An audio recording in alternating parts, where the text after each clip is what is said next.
Exercise 1.2 question number 5। कल हमने इस एक्सरसाइज के क्वेश्चन पढ़ लिए थे 1 to 4। तो आज हम पढ़ेंगे क्वेश्चन नंबर 5। क्वेश्चन नंबर 5 और इस पर लिखेंगे very most important. Very most important, ये वेरी मोस्ट इम्पोर्टेंट क्वेश्चन है इस एक्सरसाइज का, जो एवरी ईयर एग्जाम में रिपीट होता ही होता है। तो इस एक्सरसाइज से केवल दो क्वेश्चन बन सकते हैं, जो है एक तो मैंने आपको बताया था LCM into HCF equals to product of two number. एक तो वहाँ से 100% वहाँ से क्वेश्चन बनेगा एग्जाम में, और एक क्वेश्चन जो क्वेश्चन नंबर 5 है उस पर वेरी मोस्ट इम्पोर्टेंट करके उसे हेडलाइट कर लेंगे क्वेश्चन को। देखिए क्वेश्चन है चेक वेदर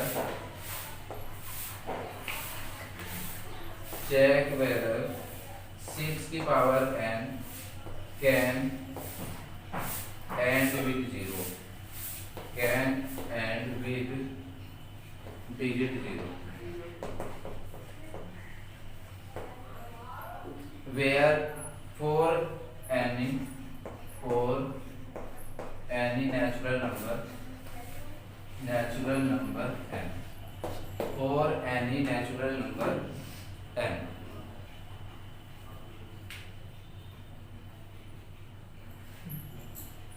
हमें ये चेक करना है कि 6 की पावर, अगर 6 की पावर n है तो ऐसी में 6 की पावर क्या ले लूं कि वो उसके यूनिट डिजिट पर 0 आ जाए। यहाँ पर लिख रहा है चेक वेदर 6 की power n can and with digit 0, क्या वो 0 के साथ एंड हो सकती है। तो देखिए अगर मैं यहाँ पर 6 की पावर n है, वेयर n इक्वल्स टू क्या है 1 2 3 4, 1 2 3 4।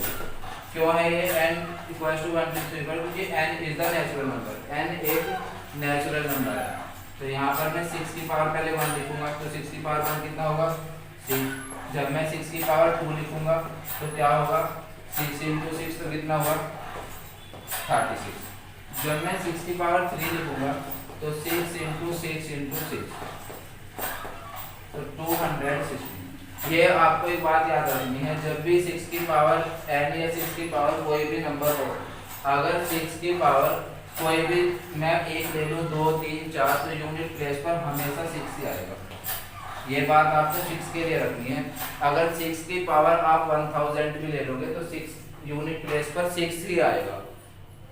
आप इसका आंसर कैसे लिखोगे ये तो मैंने आपको बता दिया है कि यहाँ पर अगर एमसीक्यू में क्वेश्चन बना कि 6 की power n can and with 0, तो आप आंसर करोगे नो, या ट्रू फॉल्स में जैसा भी आएगा उसमें तो आप लिखोगे आंसर नो। क्यों? क्योंकि 6 की पावर जो 6 है, 6 जो है 6 के फैक्टर क्या है 2 इंटू 3, 2 इंटू 3। आप इसका आंसर दोगे नो, आप इसका आंसर दोगे नो। क्यों? अब रीजन भी तो होना चाहिए कि अगर आप 6 की पावर n को नो बोल रहे हो कि 6 की पावर कभी भी कुछ भी अगर हम ले लें तो उसकी वो कभी भी 0 पर एंड नहीं होगी। तो इसका आंसर अगर मैं नो कर रहा हूँ तो क्यों कर रहा हूँ, इसका मतलब ये है कि कोई भी नंबर अगर 0 बनाएगा तो वो कब बनाएगा, 0 बनने के लिए 10 बनने की बहुत जरूरी। तो यहाँ 6 को किसका फैक्टर होना था, 6 को 2 और 5 का फैक्टर होना जरूरी है, और ये 2 और 5 का फैक्टर नहीं है, so that it never and with 0। 6 is not the factor of 2 and 5, so it can never end with 0। अगर ये 0 पर एंड होता तो क्या होता, तो यहाँ पर अगर 6 के फैक्टर में 2 इंटू 3 है, जैसे अगर कोई नंबर है यहाँ पर 5 भी आ जाए, जैसे 3 2 जा 6 और 5 जा 30, अगर ये नंबर है इसकी पावर पूरे की मैं ले लूँ तो इसके यूनिट प्लेस पर 0 आ जाएगा। क्यों आ जाएगा? क्योंकि इसमें 2 और 5 के फैक्टर है। जो बेस होता है अगर उसके फैक्टर 2 और 5 हैं तो वो 0 से एंड होगा, अदरवाइज नहीं होगा। आप लिखोगे 6 is not the factor of 2 and 5 so that it will never and with 0। ये कभी भी 0 से एंड नहीं होगा। अभी हमने क्वेश्चन करा है चेक वेदर फॉर 6 की power n and with 0 for any natural number n। अभी ये क्वेश्चन करा है। अब सेकंड क्वेश्चन है, अगर मैं लिखूं 4 की पावर n, क्या लिखूं 4 की पावर n, 4 की चेक वेदर 4 की power n can and with digit 0 for any natural number. तो क्या ये 4 की पावर n कभी भी 0 हो सकती है? देखिए मैं पहले आपको थोड़ा सा सोल्यूशन करके बताता हूँ। 4 की पावर मैंने 1 ली तो 4 ही आएगा, 4 की पावर 2 लेता हूँ तो 16, 4 की पावर 3 लेता हूँ तो 64।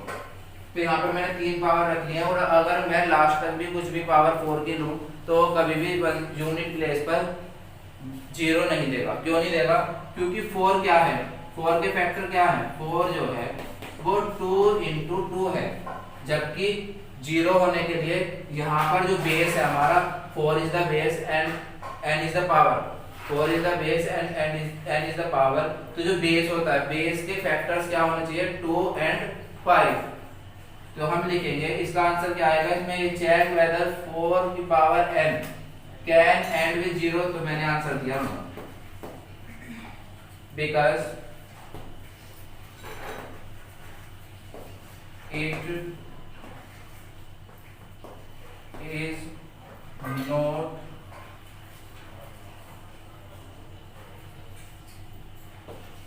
the factor of 2 and 5, because it is not, because 4 लिख दो, 4 ही लिख देंगे, because 4 is not a factor of 2 and 5, ये 2 और 5 का फैक्टर नहीं है। so that it will never end with 0, it will never end with 0, ये कभी भी 0 से एंड नहीं होगा, चाहे मैं 4 की पावर 1 लूं, 4 की पावर 2, 4 की पावर 3, 4 5 6 7, 4 की पावर 100 फिर 1000 लैक्स, अगर मैं 4 की पावर कुछ भी ले लूं, ये कभी भी यूनिट प्लेस पर 0 नहीं आएगा। क्यों नहीं आएगा? बिकॉज 4 के जो फैक्टर है वो 2 इंटू 2 है, जबकि क्या होना चाहिए था 2 इंटू 5, यहाँ पर एक 5 मिस है, because 4 is not the factor of 2 and 5, so that it will never and with 0। जो इस बार सीबीएसई ने पेपर का पैटर्न बिल्कुल चेंज कर दिया है, तो एमसीक्यू में इस पर केवल ट्रू फॉल्स आ सकता है, दो option true false, yes no ऐसे आंसर आएंगे, तो आपको इसको रट लेना है, केवल नो इसका आंसर होगा। Next question, question number 6। Question number 6 is explain why 7 into 11 into 13 plus 13 and 7 into 6 into 5 into 4 into 3 into 2 into 1 plus 5 are composite number। आपको बताना है क्या ये कंपोजिट नंबर है, यस और नो।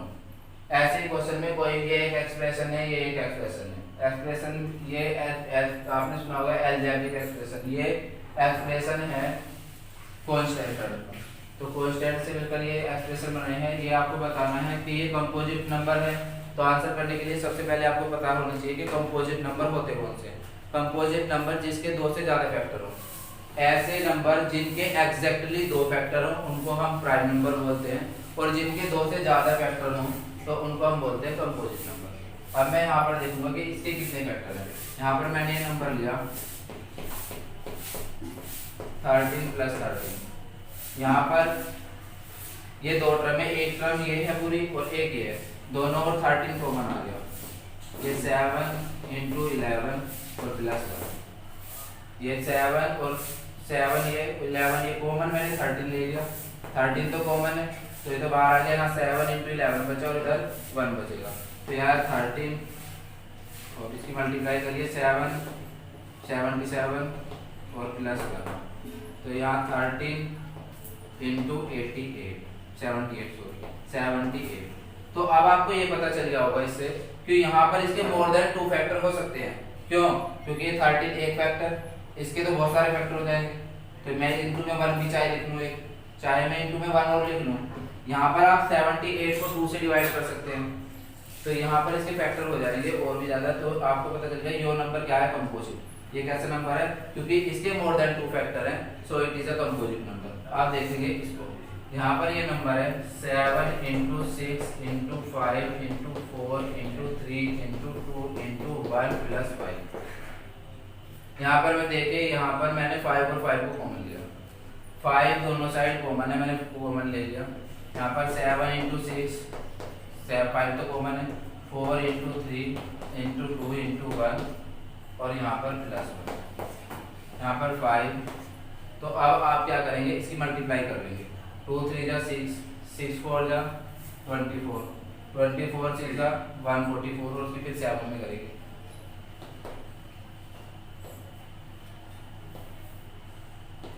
देखिए 7 6 जा 42, 42 इन दोनों की 42 आई है, फिर 4 इंटू यहाँ पर 6 कर लेते हैं +1, 4 से मल्टीप्लाई करिए, 4 2 जाइए, 4 4 जा 16 इंटू 6 और +1, 5 यहाँ पर इनको देखिए, 6 8 जा 48, 6 6 जा 36 और 4 कैरी 0, 6 1 जा 6 और 4 10, 108 और यहाँ पर +1। तो ये आ गया 5 इंटू 1008 इनको 9 आ गए।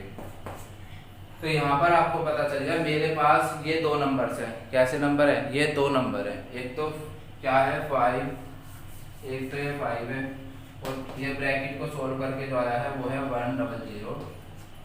वो क्या है 1009। तो इसमें हमें पता चल गया, यहाँ पर मैंने इंटू 1 ले सकता हूँ, या 1009 का कोई फैक्टर मिल जाएगा आगे। इसमें 78 के बहुत फैक्टर मिल जाएंगे। यहाँ पर मैंने 1 क्यों लिया?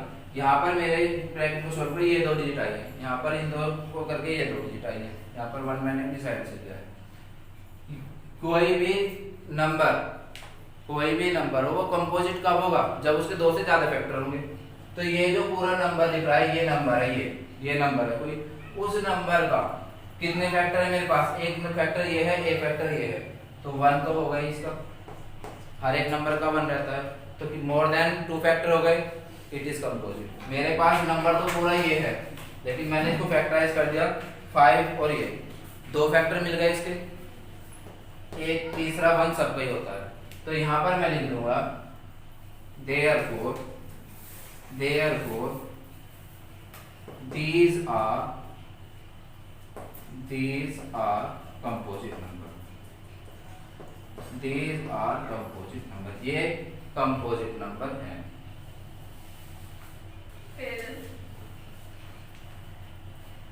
ये इंपॉर्टेंट क्वेश्चन है। इस टाइप के 2-3 क्वेश्चन ओसवाल की बुक में है, तो उससे आप प्रैक्टिस कर लेंगे।